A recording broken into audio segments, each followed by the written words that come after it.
Hello everyone, welcome to Incredible Study. Today in this video, we solve very short questions of science. So let's start our video.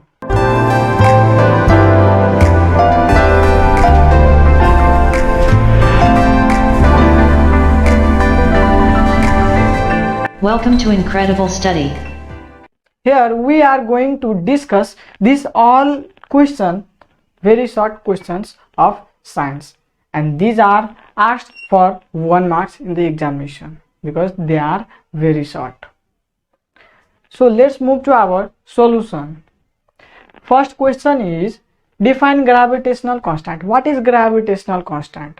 So gravitational constant is the force existing between body of unit masses, two bodies of unit masses separated by unit distance.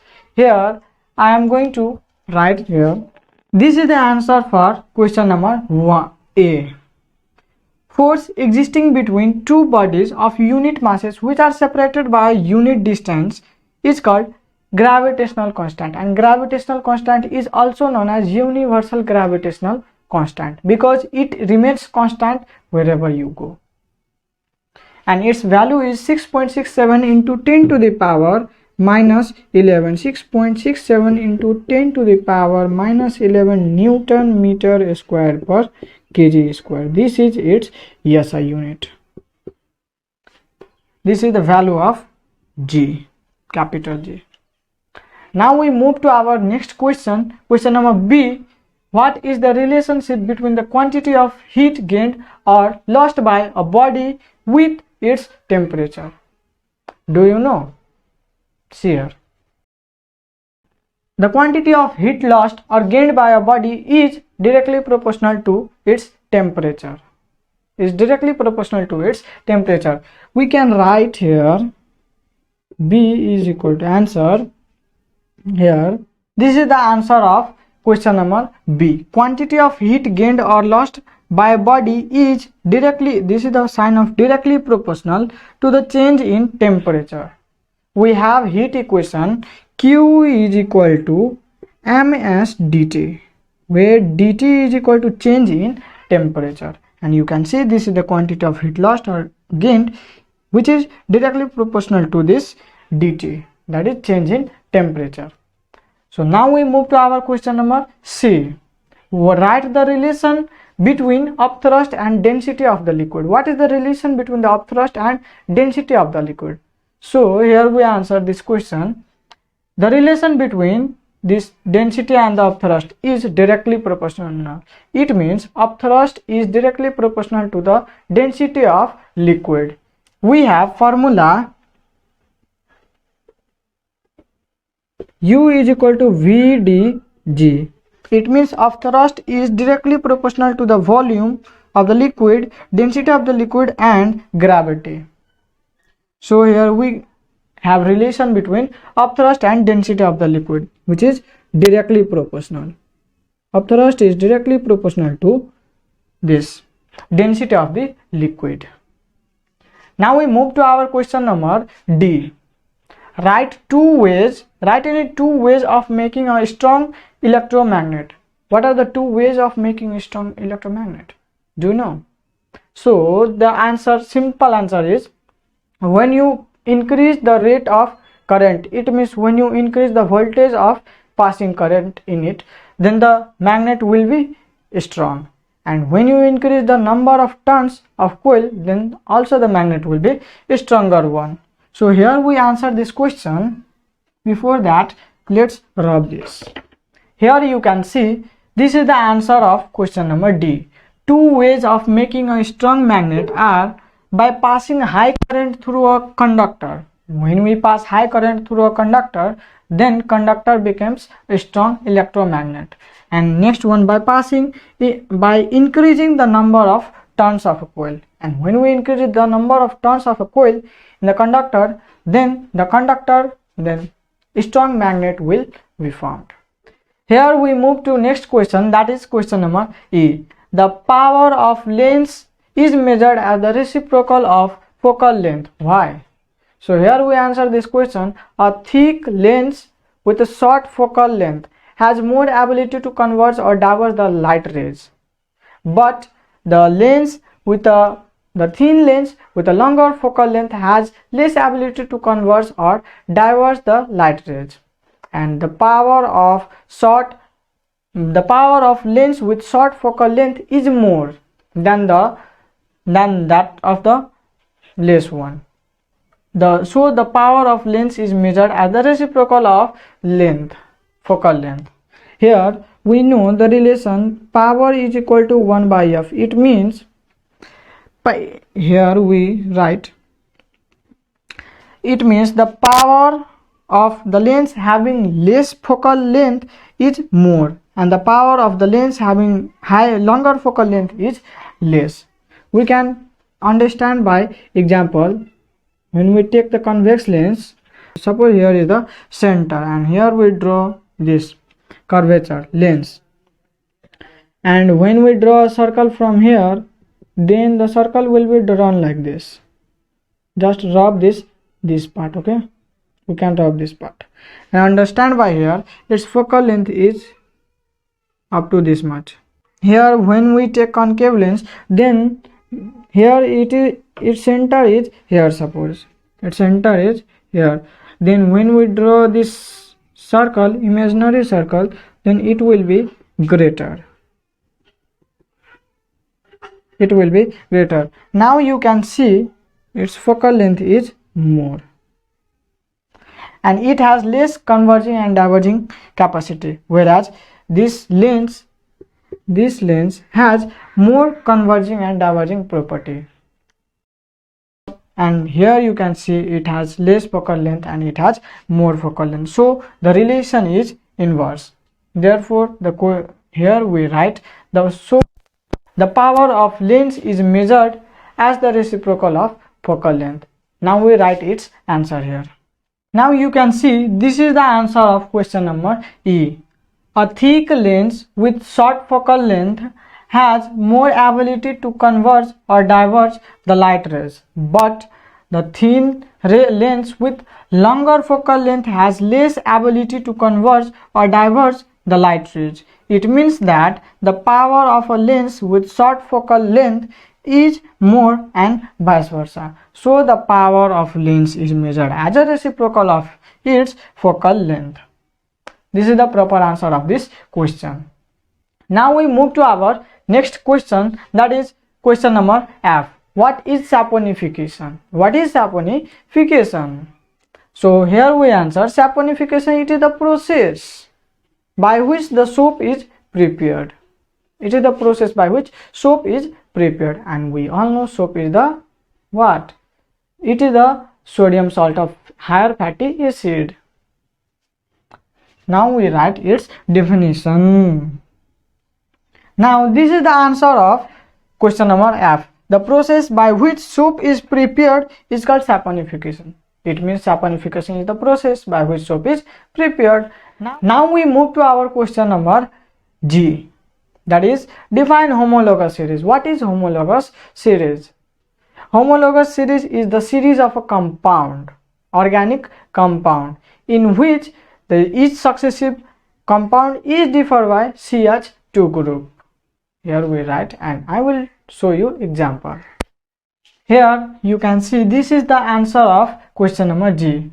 A homologous series is a group of organic compound of same family. Here same family means if the compounds of alkane is taken, then all the compounds should be of alkane. If alkene, then it should be of alkene. If alkyne, then it should be of alkyne. Same family. Alkane means alkane, alkene means alkene, alkyne means alkyne.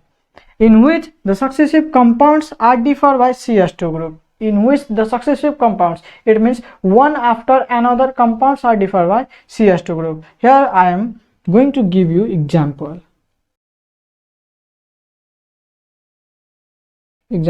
Let's take this series for alkane. Okay, for alkane family,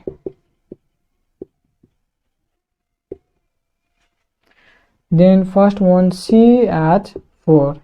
Here you can see they are in homologous series. They are the homologous series of alkane family.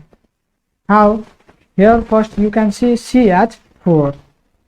First one CH4 is there, and next one C3 CH3 CH3. It means it is here two carbon are and single bond in between them.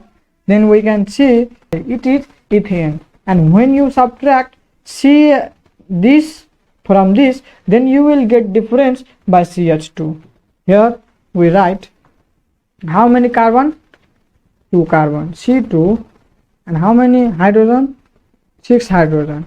Here carbon 1 hydrogen CH4, and when we subtract, then we get here C and here H2.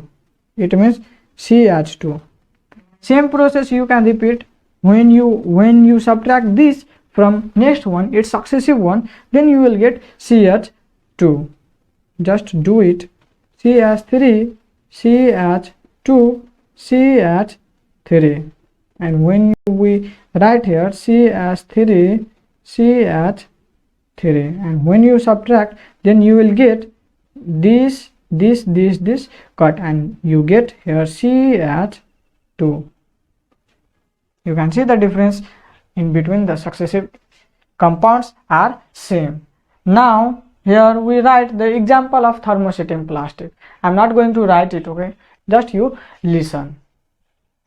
The example of thermosetting plastic is first one bakelite. Here bakelite, let me write here bakelite, and next one is melamine.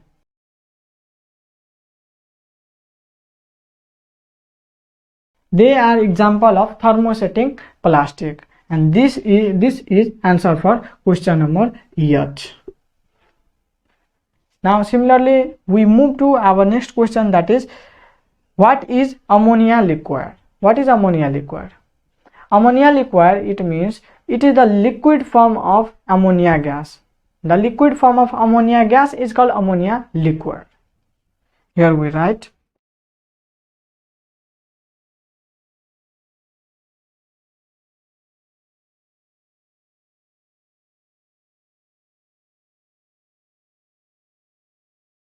ammonia liquid. Here now we move to our next question, that is the name of hormone whose deficiency decreases sugar level in blood. Now one thing you tell me, excess of which hormone causes increase in sugar level? Comment in comment section, okay? Answer in comment. I am not going to tell it because you are able to write this answer. This is very easy. Now we move to question number K. Write any two functions of WBC. What are the two functions of WBC? So here we write the functions of WBC.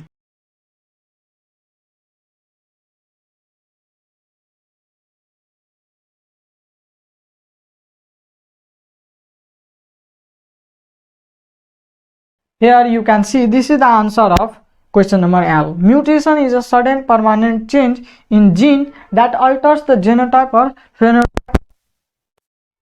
Now we move to question number M. Why did Mendel select pea plant for his experiment? Why did Mendel select pea plant for his experiment? Do you have any idea?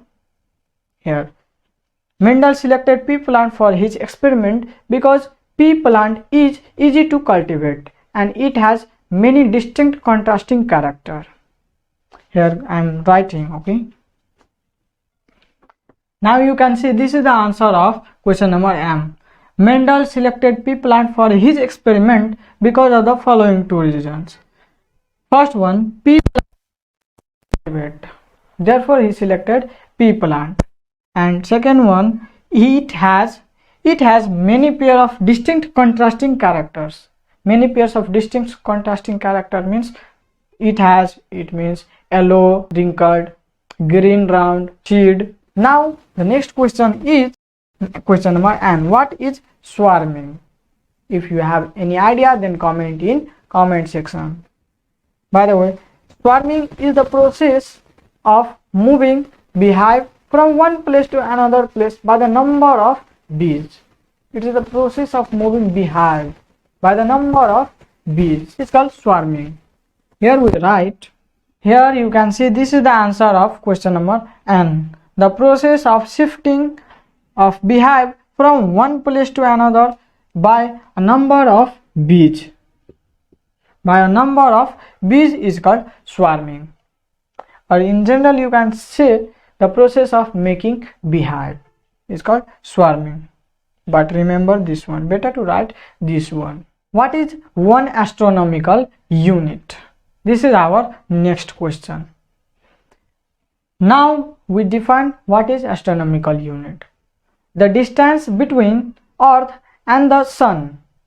The distance between the Earth and the Sun is called 1 astronomical unit, and its value is 1.5 into 10 to the power 11 meter or 1.5 into 10 to the power 8 kilometer.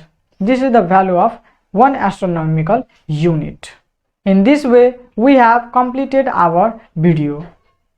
If you really get idea and knowledge from this video, then hit like button and don't forget to subscribe this channel for more same contents, and comment me your views in comment section. Thanks for watching.